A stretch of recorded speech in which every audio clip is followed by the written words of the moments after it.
Smart Entry with push-button start allows the doors to be locked and unlocked with the engine started without having to remove the remote from your pocket or purse. Front door Smart Entry is standard on some Acura models. Some models include rear door Smart Entry as well.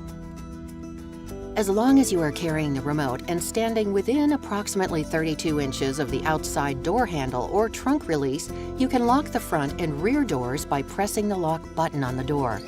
Or you can unlock them by grabbing the door handle. In some cases, such as when you are wearing gloves, give the door touch sensor a moment longer to respond. If it doesn't activate, you may need to remove your gloves for the sensor to unlock the door.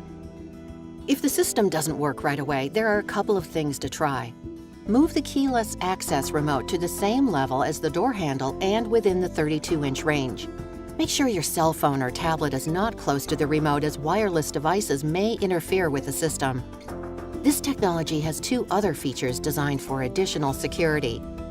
If you unlock the doors and don't enter the vehicle within 30 seconds, the doors will automatically relock. And you can lock or unlock doors using the Smart Entry system only when the power mode is in off.